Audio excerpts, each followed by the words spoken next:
Welcome to the Academy of Esports, Episode 3. I'm James O'Hagan. This is the podcast where I, as your host, break down and build back up those topics in education and esports that concern me.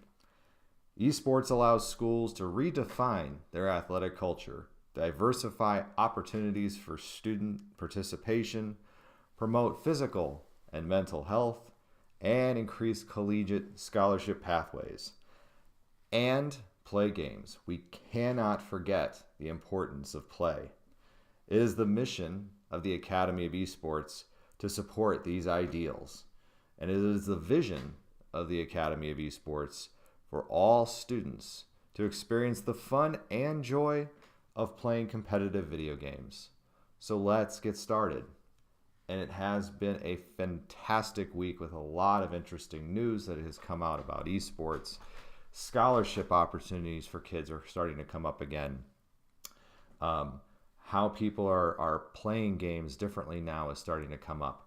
How are we connecting these ideas in esports to our learning goals and our learning objectives in schools is starting to crop up more and more.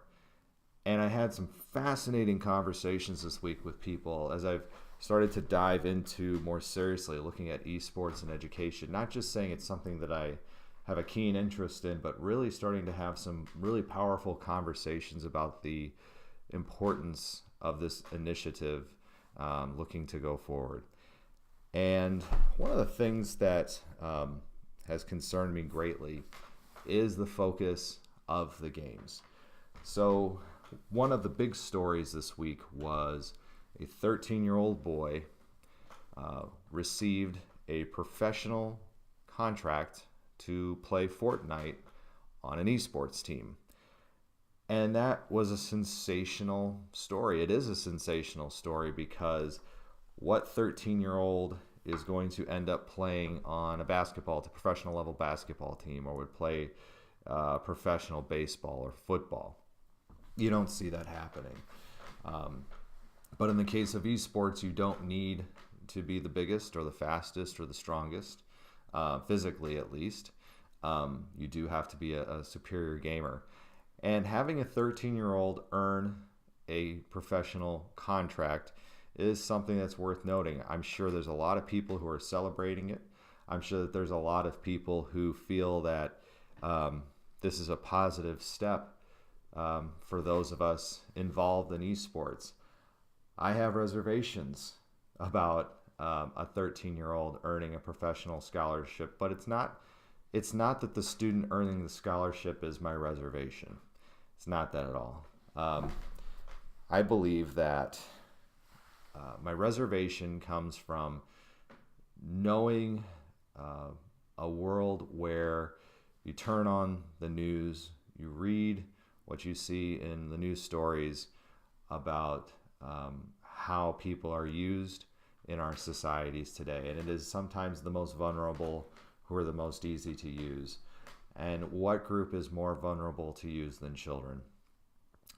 Especially when it is not somebody who necessarily has to come to enter your house to prey on your child, but merely could connect to them through one of the myriad of social media channels, email, instant messenger of some sort. And so when I first heard the story of the 13-year-old who received this professional contract, my concerns immediately became, we in education really have to, especially at the high school, middle school level, grade school level in the United States, we have to really start to look at this much more closely right now than we have been. We have to give this a lot more thought than what we have been. And it led to another conversation that I had with a friend of mine, a colleague, about what we're trying to accomplish as we develop esports teams and esports leagues and esports tournaments around various games. And I've heard a couple of people have said this before, and it's worth repeating or saying here on the podcast, but with esports in high school specifically, the game is just the medium to a much larger world. Now think about that for a second. The sensational news story that we received was the 13-year-old boy receives a professional contract to play the game Fortnite, to be a Fortnite contracted professional player. However, what's missing, or what I feel misses the point of what is trying to be accomplished here, is that the games themselves should be a baseline. Think of them as a team in a school being a baseline level of ways to connect to the school, connect internally into the school, and connect to the outer world.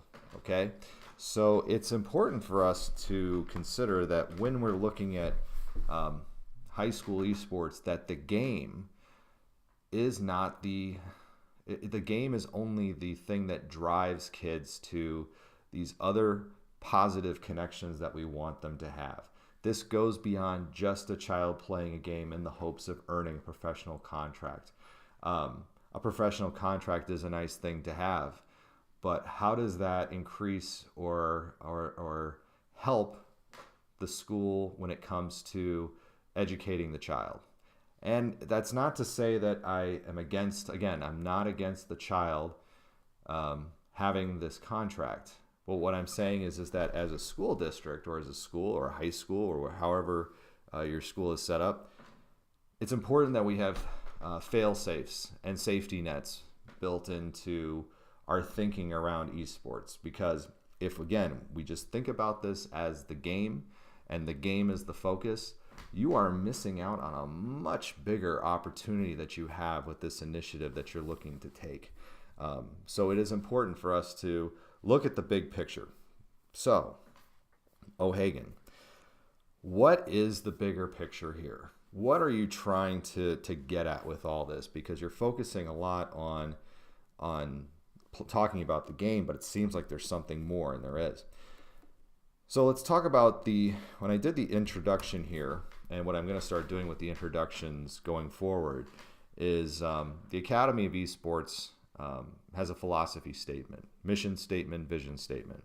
And what it gets into is how esports allows schools to first redefine their athletic culture. So that's just, you have an esports team, let's look at the game, let's redefine our athletic culture, let's diversify your opportunities for your student participation, let's promote the physical and mental health aspects around playing games, let's increase the collegiate scholarship pathways. Great.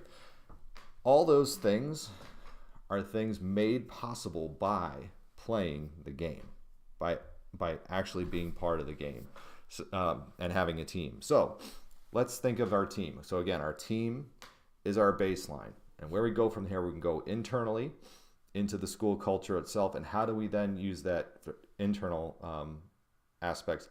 We can then go to the outer world itself. How do we connect to other colleges and world teams? So if the district teams are the baseline, they are the connection that brings together students into something greater. To stop at the game wastes the opportunity of having a captive audience of students ready to engage in their education in new ways.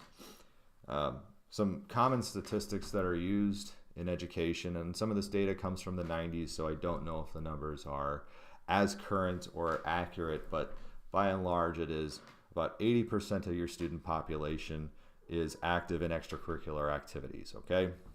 There's 15 million high school students in the United States. That means there's about 3 million high school students who are not participating in any kind of activity. Now, what does that mean? Well, if they're not participating in any activities, statistics will also say and spell out that those students are less likely to have a 3.0 GPA or higher. They're going to be more likely to be tardy or truant from classes. They're also going to have lower reading and math scores. So when I think about esports, I think of, I know I'm not going to get the other 20%. I'm not going to get 3 million kids participating on an esports team, but somewhere in that realm of children, that within that 3 million that we have nationwide here in the United States, there are going to be students who look at this opportunity and say, I want to connect in this way, and this is something I want to be part of. And what's funny to me is some of the conversations I had this week around esports. Somebody said to me at one point, they said, James, but these kids are playing these games. Isn't this making them very antisocial? Don't you feel that they're playing too many games? And as I responded, I said, look, you and I can go to batting cages, or we could go hit a baseball for several hours. We could go in our backyard and throw a football around. But by hitting a baseball in a batting cage for several hours does not make me a baseball player. And throwing a football in my backyard doesn't make me a football player. So because I'm a child who goes into my house and plays video games for several hours does not make me an esports athlete. It just makes me somebody who plays video games for several hours. So I say to them, let's think of an esports team as being an opportunity to connect the child in a way that they want to connect in their school. And it's going to be something that's going to connect them in a positive way. So rather than the child coming home, going into their bedrooms or sitting down in their living room and connecting into a gaming world by themselves, unstructured, no mentorship, no opportunity to develop their craft as with a team, no opportunity to develop their sense of creativity, collaboration, effective communication, these kind of skills, critical thinking skills that we want them to have as part of a team. There's a lot lower threshold when it's just you getting on your Xbox or on your PC or whatever gaming system you have and playing a game for several hours than there is when it's a practiced thing where you have to connect with somebody and you have to understand what that person, you have to develop a sense of empathy and understanding when you are working on a team and working with somebody that you're not going to get necessarily just playing the game in your living room. So again, having these teams, the game becomes a medium to something greater. Okay, so just being on the team alone and having it be this structured play makes it so that then you are connecting in ways that are going to develop skills that we need. Again, creativity, collaboration, communication, critical thinking. Those are key skills we would want every student to have, that if they come home and just play the video games alone, they're not going to develop those skills necessarily, at least not as effectively, in my opinion, as compared to having a full team. So having that connection then, or having that team, let's look inward. How do then the connections affect our academic sense, our academics in our schools? The connections created looking inward towards academics brings meaning to subjects never before considered. So you may say, oh, Hagen, I have no idea what that means. Okay. A typical high school student will have a schedule that may have 6 to 8 classes in a school day. And that subject material may be English, a science class, a social studies class, a PE class, some kind of an elective, some kind of a foreign language, some kind of an art class. And typically when a high school student looks at all those classes, they don't see necessarily the interconnective parts of those classes. They don't see how they all kind of fit together. And when I look at esports, and I look at, again, I keep saying this, the game is just the medium to something greater. The greater within looking at our school academics is when a child suddenly realizes, I'm in an art class and I need to develop something that is going to be used for one of our productions, our team productions. We need to design our team jerseys. We need to design our team website. I need to come up with a program of some sorts for one of our events. Something like that now all of a sudden connects the art to the team. One of the things that is very popular with esports is streaming.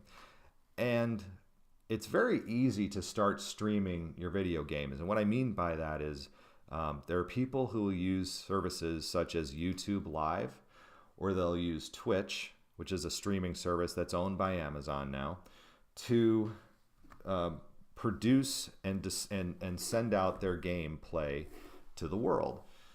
And it's always done, in my opinion, to a varying degree of quality. So there are some people who will just put the game out there, and what you'll see on the screen is what they see on their screen, and they're just pretty much showing you that they're playing a game. There's very little interaction, or the interaction there is very inconsistent. It's usually the gamer who may be talking into a microphone and just telling what's going on, or maybe not even saying anything at all beyond just kind of their emotions while the game is taking place. In a quality shoutcast environment, and when I say shoutcast, we're talking like a broadcast. So think of it as when people show baseball games. When you watch a baseball game, you've got the game going on in front of you, and usually then there's a banter back and forth. There's an announcer and then a color commentator, and the color commentator is usually the one who interjects some kind of previous experience. Usually they're a former player. The announcers are usually not necessarily former players. They're more people who just do a really good job of describing the action as it's taking place. So what misses a lot from quality esports programs is a quality broadcast. And when I think about academics, we have these AV clubs at a lot of our schools, or we have students who are involved in theater who just see the theater as being something that occurs on a stage.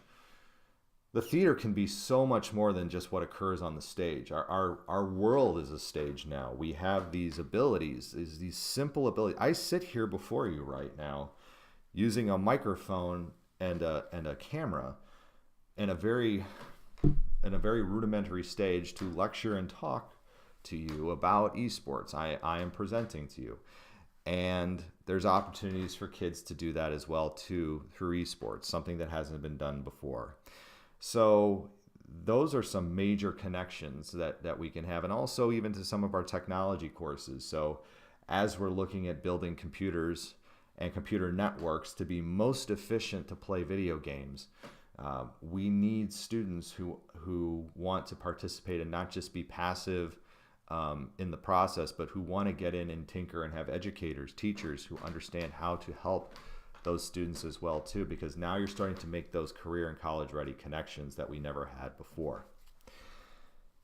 So that's the looking inward very briefly. The other part of having the team, so working again from the team, is the baseline. The game is the medium to something greater. The greater when we look out. When we look out from in the school into the world, the game itself, it's very easy to say, well, they're playing a team that is somewhere else, maybe in the same state, or it could be a team that's somewhere in the same time zone, or maybe they're going to a tournament. Your team goes to a tournament and plays the tournament somewhere else.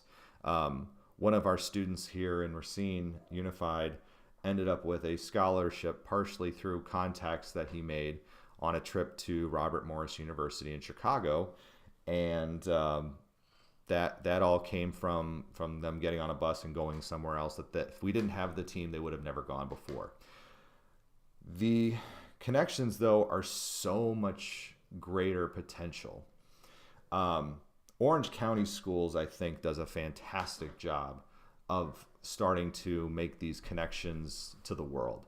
So, for example, the Orange County Esports Initiative includes groups such as UC Irvine. So the University of California at Irvine serves and uses the Orange County school system as almost like a research base, but they're also helping to organize the quality of programming. And that includes the shoutcasts, and that includes, which I think is fantastic, they actually have an advisory board for their league there in Orange County. Now let's think about this. Most high school athletic programs are developed where you have athletic directors. Sometimes you have booster organization that has some kind of a hierarchy approach. What Orange County has done that I think is envious, and it's something that I want to try to copy and emulate, is that they have this advisory board that includes people connected not just in the community, but also connected in the gaming industry. They also or Orange County, excuse me, is right down in Southern California where a lot of these gaming companies are. So where Riot Games is located, Twitch is located down there, Blizzard is down there. They're making these connections into industry while these kids are in high school.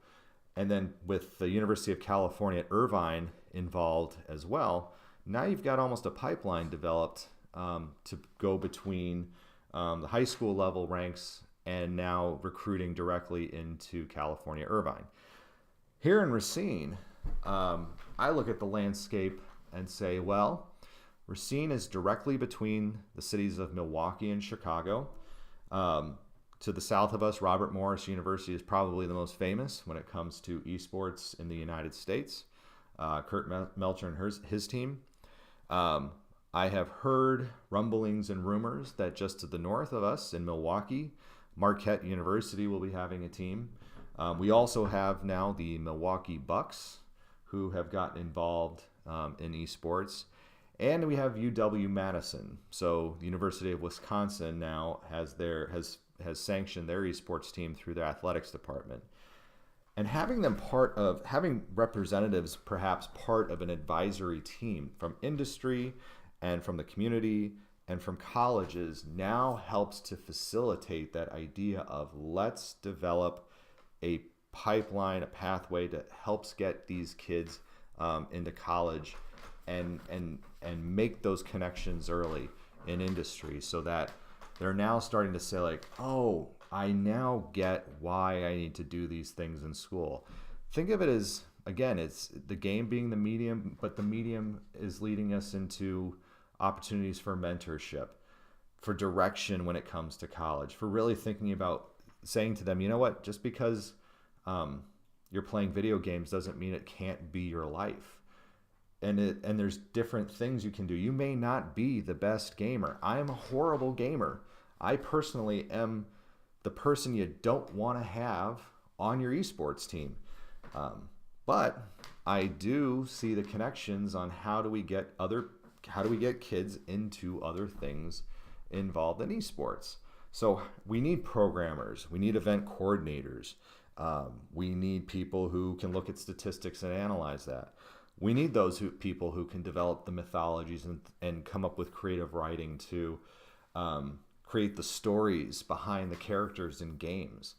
The people who can create the artwork in these games. The cosplay players, the people who want to dress up in these wonderful costumes, they need to, a lot of them have to buy some of these costumes, and who better to make some of these things than some of our own students who have these creative knacks and these wishes and wills to devote hours of their time to creating these things. So it really does connect us into a bigger world.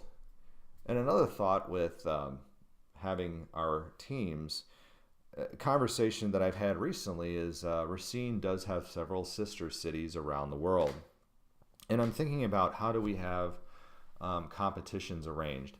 There's a website called, I believe it's called UE Masters.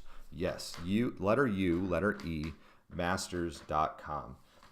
It's called University Esports Masters European Series, right? And when I scroll down and I look at the official members of the UEM League, I see there's the Student Gaming Network from France. I see the University Esports Series from Italy, E-University League in Portugal, University Esports Spain, the Irish Collegiate Esports League Turkey, Dutch College League, Nordic University Esports Championship. These are all different leagues around the world. And I imagine at some point there's going to be more high school teams around the world, if there aren't already all in all these countries, that will also be organized in very similar ways. And wouldn't it be fantastic to say, not only do we have our league that we play here, but we also have sister teams around the world that we can practice with or compete in tournaments with or even against. You can't do that right now with face-to-face athletics. You can't do that with you.